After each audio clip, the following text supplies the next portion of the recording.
우리가 지금 구원의 전모에 대하여 보고 있습니다. 구원의 도리 13번째 시간인데요. 질문을 먼저 하면서 시작을 할까요? 구원, 객관적인 구원이 무엇인가요?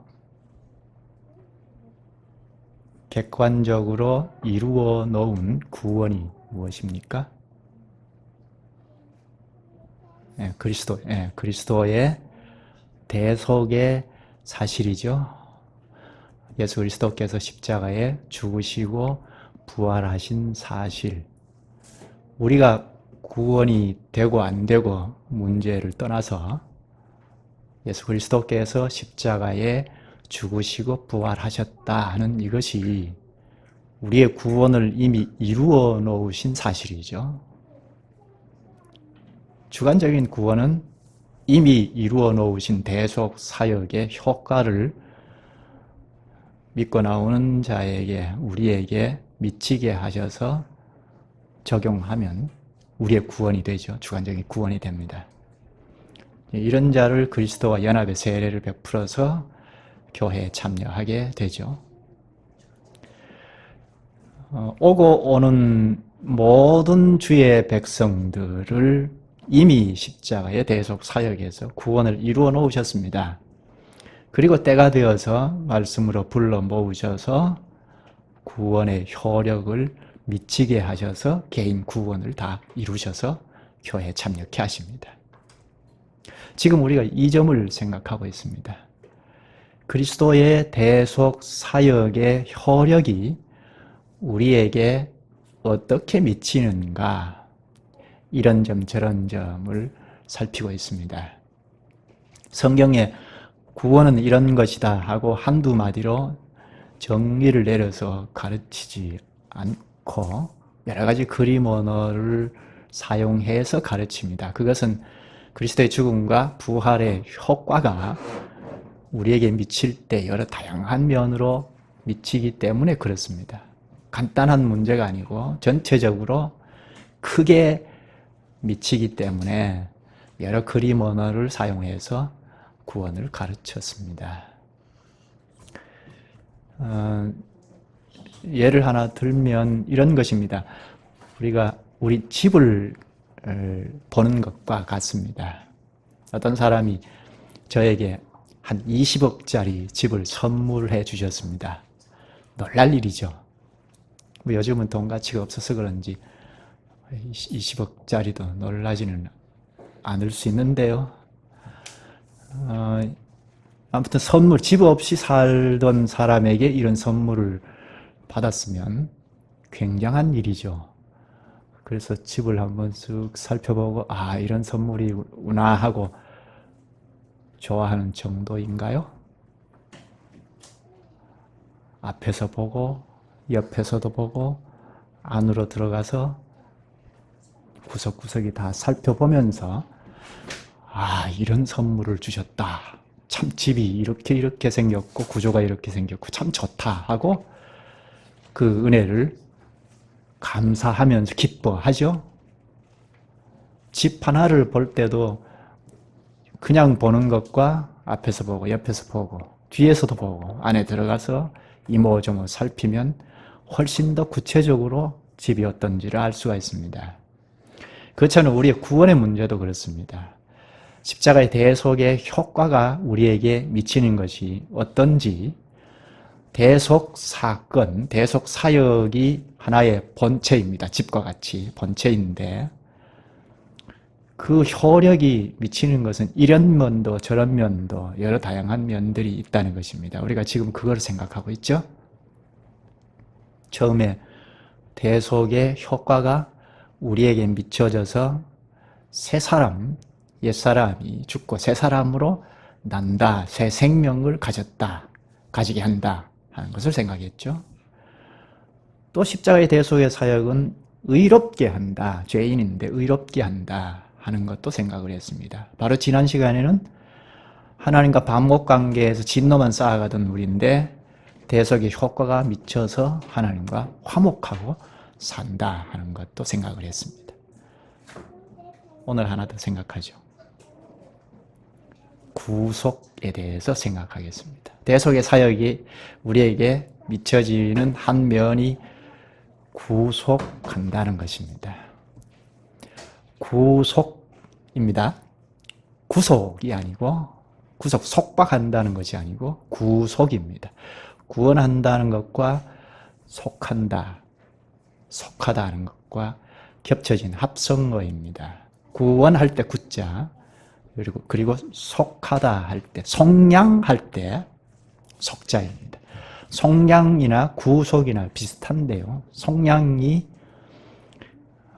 노예 상태로 있는 자를 대신 값을 지불하고 자유를 얻게 하고 양민으로 살게 하는 것이 속량이지 않습니까? 구속도 마찬가지입니다. 노예로 살던 사람을 대신해서 값을 지불하고 자유를 얻게 하는 것, 이것이 구속입니다.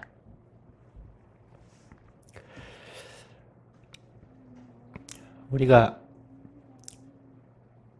구속함을 받아야 할 처지에 있는데요. 지난 시간에 대속의 효과가 우리에게 미쳐서 반목관계에 있던 우리가 하나님과 화목한다 하는 것을 생각했는데, 화목이라는 이미지는 하나님께서 진노하신다는, 십자가에서 진노를 쏟아내셔서 진노를 거두시고 우리와 화목하는 것인데요. 진노하신다는 데 초점이 맞춰져 있습니다. 그런데 오늘 구속은 우리의 현실, 노예 상태, 죄의 노예로 처해 있는 이런 현실에 초점이 맞춰져 있습니다. 우리는 구속을 받아야 할 처지에 있습니다.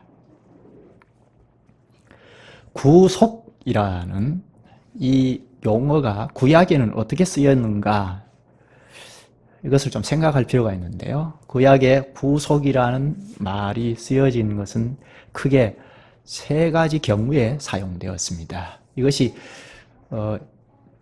그리스도의 대속으로 구속된 우리의 현실과 아주 중요하게 관련이 있기 때문에 알 필요가 있습니다. 구약에 구속이라는 용어가 쓰일 경우가 세 가지 경우일 때 쓰였다고 했는데요. 첫째는 노예와 관련해서 쓰였습니다. 둘째는 땅과 재산과 관련해서 쓰였고, 또 하나는 과부와 관련해서 사용되었습니다. 이 내용을 좀 더 살필 필요가 있겠습니다. 첫째 뭐라고요? 노예와 관련해서 구속이라는 말이 쓰였습니다. 당시는 노예 제도가 사회적인 보편적인 일이었는데요. 예수님이 오셨을 당시도 노예 제도가 다 있었죠. 이 사회에 보편적으로 다 있었습니다. 한참 뒤에도 있었죠. 이 노예 제도가 하나님의 교회에도 그대로 있었습니다. 하나님의 교회에 노예 제도가 있었다는 것이 우리로서는 잘 납득이 안 되죠. 오늘로서는 잘 납득이 되지 않을 것입니다. 그런데 제도상으로는 사회에, 세상에 있던 제도와 같지만 하나님의 교회 안에서는 그 내용상은 전혀 다릅니다. 당시 노예는, 특히 구약에는, 신약에도 마찬가지인데요. 노예는 인권이라는 것 전혀 생각할 수 없죠. 자유는 물론이고 주인의 소유물에 불과하죠. 주인이 죽으라면 죽을 수밖에 없는 그런 처지입니다. 그런데 하나님께서 왜 이 노예 제도를 완전 폐지하지 않으셨는가? 제가 자랄 때 궁금증 중에 하나가 이 점이었습니다. 왜 하나님께서 노예 제도를 그대로 두셨을까 하는 겁니다. 왜 그대로 두었을까요? 당신은 생존권과 이게 생존권이 늘 현실 문제였습니다. 먹고 사는 것이 현실 문제였습니다. 그런데 만약에 노예 제도를 완전히 폐지해 버린다면 그나마 부자 집에 들어가서 먹고 사는 문제를 해결하고 생존할 수 있었던 것 자체를 박탈해버리는 것이니까 또 다른 생존권에 위협을 주는 거죠. 먹고 사는 생존 경쟁에서 또 다른 인권이 유린되는 폐단이 생기죠. 노예제도 자체가 없어버리면. 그래서 그 노예제도를 그대로 두되 하나님께서 그 제도에 하나님 나라 안에 있는 정신을 담아 주셨습니다. 그래서 믿는 너희들은 너희 가정에 종을 데리고 산다 하더라도 종으로 대하지 말고 형제같이, 천국의 형제같이 대하라 하고 가르치셨습니다. 신약 성경 서신서에 그런 점들을 많이 가르치죠. 교회 안에는 주인도 있고 종도 있습니다. 그런데 자기 집의 종을 종처럼 대하지 말고 형제처럼 대하라고 가르치지 않습니까?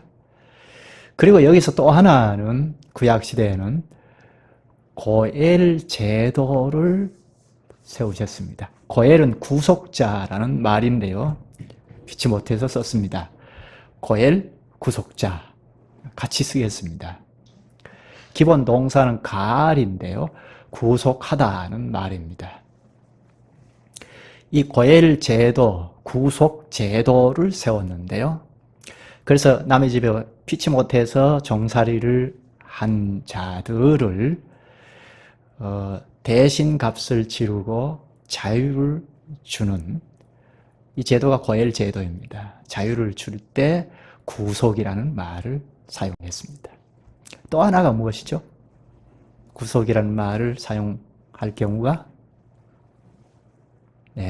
재산과 땅과 관련해서 사용했습니다. 이스라엘 백성들이 출애굽에서 가나안 땅에서 광야 생활을 하면서 가나안 땅을 향해서 가게 됐죠.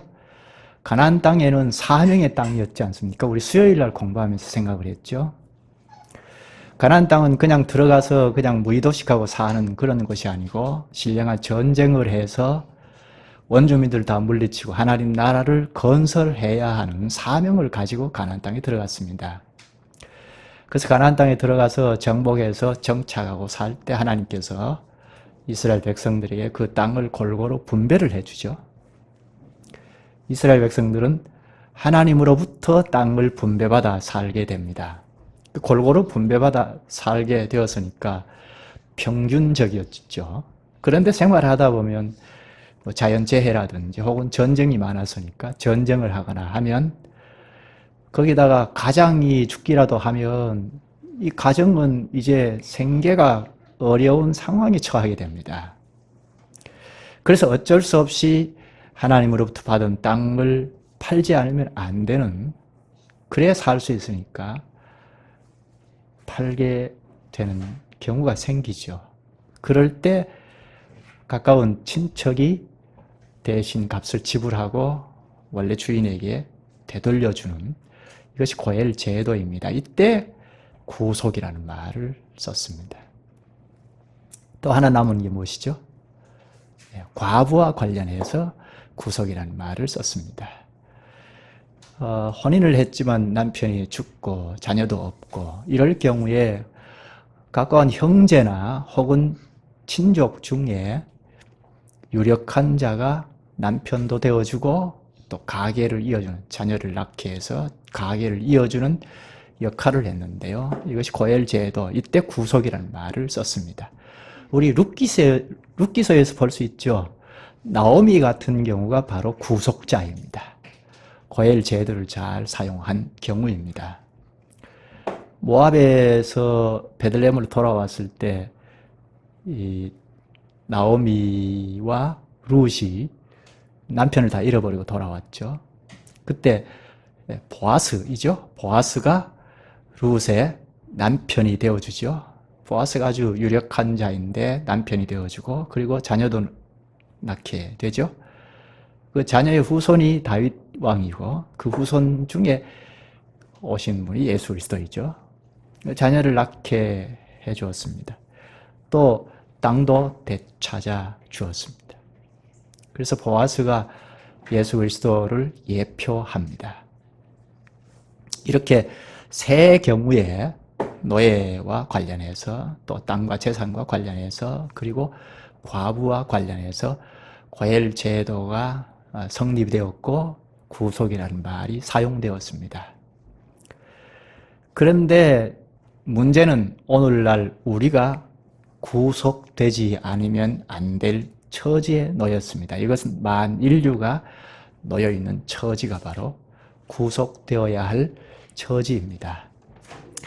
이때 예수 그리스도가 구속자로 고엘로 오셔서 값을 치르셨습니다. 그것을 골로새서 1장 14절에 보면 그리스도 안에서 우리가 속량 곧 죄 사함을 얻었도다. 여기 속량이 나오는데요. 오늘 본문에도 나오고 속량은 앞에서 이야기한 것처럼 노예 생활하는 가운데 있는데 누가 대신 값을 치르고 자유를 얻어서 양민으로 선한 백성으로 살도록 하는 것이 속량이죠. 구속과 같은 말입니다. 예수 그리스도께서 우리가 죄의 노예로 살고 있는데 마귀의 휘하에서 살고 있는데 값을 대신 치러주셨다는 것입니다. 예수님께서 우리를 구속하시기 위하여 값을 치르셨는데 값을 지불하기 위하여 두 가지 큰 값을 치르셨습니다. 하나는 성육신 하시면서 치른 값. 그러니까 하나님이신데 사람으로 오신 이 자체가 큰 값을 치르신 거죠. 그리고 십자가에 죽으시면서 치르신 값. 두 가지를 생각할 수 있습니다. 두 가지를 좀 더 살필까요? 예수 그리스도께서 사람이 아니시지 않습니까? 이위 하나님이신데 영원의 세계에 계신 영원하신 절대자 신이신데 이 세상의 시공간에 제한을 받는 이 세상에 내재해 들어오셨다는 이 자체가 큰 값을 치른 것이죠. 예, 본문을 좀 보죠. 갈라디아서 4장 4절 때가 차매 하나님이 그 아들을 보내사 여자에게서 나게 하시고 율법 아래에 나게 하신 것은 여기 그리스도께서 어떻게 나셨는가 하는 것을 가르치는데 여자에게서 나게 하시고 하죠.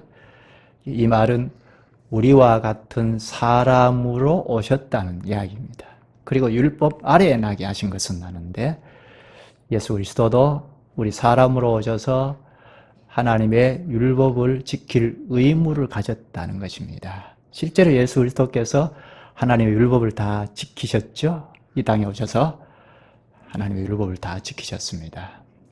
그리고 우리는 율법을 지키지 못해서 하나님의 진노를 쌓아가고 있는 죄인인데 예수 그리스도께서 십자가에 우리의 죄를 짊어지시고 죽으셔서 우리를 율법에서 자유하게 하셨습니다. 5절 볼까요? 율법 아래에 있는 자들을 속량하시고 우리로 아들의 명분을 얻게 하려 하심이라. 여기 속량하셨다고 하죠. 죄의 종에서 꺼내어 사내어서 자유를 얻게 하셨다는 겁니다. 하나님의 아들의 명분을 얻게 하셨다고 하죠. 영원한 하나님께서 이위 하나님께서 이 세상에 내재해 들어오신 것만도 큰 대가를 치르신 것인데 사람의 형체를 입으셨습니다. 우리와 같은 눈높이로 낮추신 거죠. 우리와 동등되게 하신 거죠. 창조주이신데 피조물인 우리와 동등되게 오셨다는 것입니다. 우리를 구하기 위해서 구속하기 위하여 우리의 형체를 입었습니다. 우리는 노예이지 않습니까? 죄의 노예이고 마귀의 휘하에서 마귀의 종로를 타고 있습니다. 그런데 우리를 구속하시기 위하여 노예의 형체를 입으신 것입니다. 그러니까 엄청난 대가를 치르는 거죠. 이것은 우리의 이성으로는 다 납득하기 어렵습니다. 어떻게 하나님이신데 사람이 될 수 있는가 도무지 납득이 안 되죠. 이것은 믿음으로 말씀을 깨닫지 않으면 우리 이성으로는 잘 납득이 되지 않습니다. 그래서 교회 초기 시대부터 이 점과 관련해서 많은 논쟁이 있었습니다. 그리스도께서 어떻게 하나님이신데 사람이 될 수 있는가?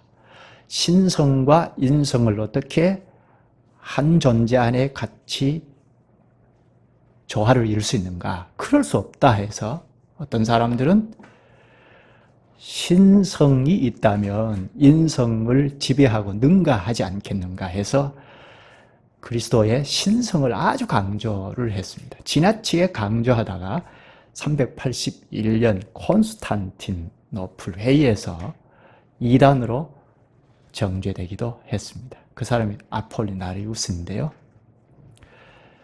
이건 하나님의 신성을 강조해야 한다 해서 지나치게 강조하다 이단으로 척결이 되었습니다. 그런데 그러면서도 이 기독론에 대해서 그리스도론에 대해서 해결이 되지 않았습니다. 계속해서 인성을 주장하기도 하고 신성을 주장하기도 하고 이렇게 논쟁이 심했습니다. 그러다가 451년에 칼케돈에서 회의를 거듭한 끝에 예수 그리스도의 신성과 인성을 잘 결정을 했습니다. 그래서 개혁교회는 예수 그리스도는 참 하나님이시고 참 사람이다 하는 것을 고백합니다. 성경을 연구한 끝에 이렇게 결의를 했습니다. 신인 두 본성의 한 인격을 가졌다는 것을 믿는 것이 개혁교회입니다. 그런데 우리나라 교회는 가만히 보면 인성을 좀 지나치게 강조하는 것 같습니다. 아이들에게 교육을 할 때도 공과책에도 그것이 있는데요. 예수 그리스도에 대해서 가르칠 때는 사람으로 그려서 가르치고 하지 않습니까? 시청각 교육을 한다고. 그렇게 가르치면 신성은 다 삭제되죠. 그리고 형상화해서 예수님을 말하는 것. 이것은 다 인성을 강조한 대신 신성을 약화되는 경향이 있습니다. 완전한 하나님께서 완전한 사람으로 세상에 오셨다는 이 자체가 큰 대가를 치른 것입니다. 또 하나는 예수 그리스도께서 십자가에 죽으심으로 대가를 치르셨습니다. 빌립보서 2장 6절에서 보면 그는 근본 하나님의 본체시나 하나님과 동등됨을 취할 것으로 여기지 아니하시고 오히려 종의 형체를 가져 사람들과 같이 되었고 사람의 모양으로 나타나셨으며 자기를 낮추시고 죽기까지 복종하셨으니 곧 십자가에 죽으심이라. 하나님이 사람이 되셔서 죽으셨다고 하죠. 우리와 같이 되셔서 우리의 죄 짐을 짊어지시고 십자가에 죽으셨습니다. 원래 우리가 지불해야 할 값이죠. 우리가 하나님이 진노를 계속 쌓아왔던 존재이니까 이 값을 우리가 치러야 하는데 우리가 그 값을 치르면 하나님의 진노를 쏟아내면 우리는 흔적도 없이 사라져버리죠. 근데 예수 그리스도께서 우리의 몸을 입고 오셔서 우리의 죄짐을 짊어지시고 값을 치르셨습니다. 그래서 우리를 구속하셨습니다. 예수 그리스도께서 우리의 죄를 대속해 주셔서 구속하셨습니다. 그러니까 우리가 앞에서 생각한 고엘이 바로 예수 그리스도이죠. 구속자가 예수 그리스도입니다. 구속 고엘의 자격이 되기 위해서는 세 가지가 필요한데요. 하나는 친척이어야 한다는 것, 또 하나는 유력한 자여야 한다는 것, 또 하나는 자원해야 한다는 것입니다. 그런데 예수 그리스도께서 이 세 가지를 다 충족하고 그래서 구속자가 되십니다. 좀 더 생각할까요? 예수 그리스도께서 우리의 친족으로 오셨죠. 앞에서 우리의 형체를 입으셨다고 했죠. 사람으로 오셨습니다. 그러니까 우리의 형제이죠. 그리고 또 하나는 유력한 자입니다. 우리 사람의 몸을 입고 오셨는데 아담의 집안에서 오신 것이 아니죠. 여인의 후손으로 오셨는데 동정녀 마리아의 몸을 빌려서 성령의 능력으로 잉태되어서 사람으로 오셨습니다. 출생 방식은 우리와 똑같지만 성령 하나님의 능력으로 출생하셨습니다. 그러니까 죄가 없죠. 아담의 집안과는 상관없이 오셨으니까 우리와 같지만 죄는 없으십니다. 죄인이 고엘이 될 수 없죠. 된다고 가정하더라도 우리가 우리 죄, 내 개인 죄를 하나님의 으로부터 진노를 받는다 하더라도 흔적도 없이 사라지죠. 그런데 남의 죄를 어떻게 짊어집니까? 예수 그리스도께서는 죄 없이 오셔서 우리의 죄를 다 짊어지시고 십자가에 죽으셨습니다. 유력한 자이죠. 완전한 사람이시고 하나님이시니까 하나님의 진노를 다 감당할 수 있으셨습니다. 그러니까 유력한 자이죠. 또 하나는 무엇이죠? 자원해야 합니다. 예수 그리스도께서 자원하셨죠. 겟세마네 동산에서 기도하신 것 지난 시간에도 생각했는데요. 아버지여, 만일 할만하시거든 이 잔은 십자가의 죽음이죠. 내게서 지나가게 하옵소서. 그러나 내 원대로 마옵시고 아버지의 원대로 하옵소서. 여기 원은 아버지의 뜻이라고 했죠.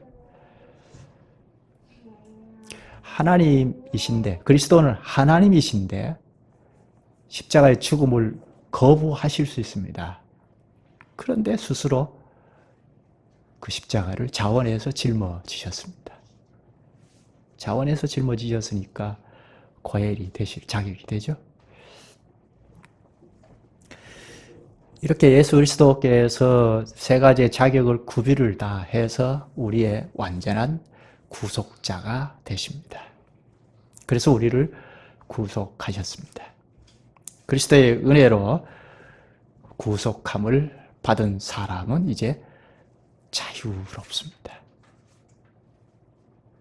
죄에서 자유를 얻었고 마귀의 비하에서 이 세상에서 육신에서 자유를 얻었습니다. 이렇게 자유를 얻었으니까 그 다음에 뭡니까? 자유를 얻으면 자유를 마음껏 발휘를 하죠. 그게 진정한 자유이죠. 우리가 자유의 몸이 되었다는 것도 중요하지만 더 중요한 것은 무엇을 위한 자유인가 하는 것입니다. 자유를 얻었다는 것만 생각하고 무엇을 위한 자유이냐 하는 것을 생각하지 못한다면 진정한 자유는 아니겠죠. 자유할 때는 억제, 방해, 억압 이런 것으로부터 완전히 벗어나는 것을 말하죠. 이렇게 벗어났으면 이제 적극적으로 자유를 발산하면서 살아야 하죠. 진정한 자유는 어떤 억압으로부터 완전 해방된다는 것뿐만 아니라 이 자유의 삶을 산다는 것입니다. 뜻있는 삶을 적극적으로 산다는 것입니다.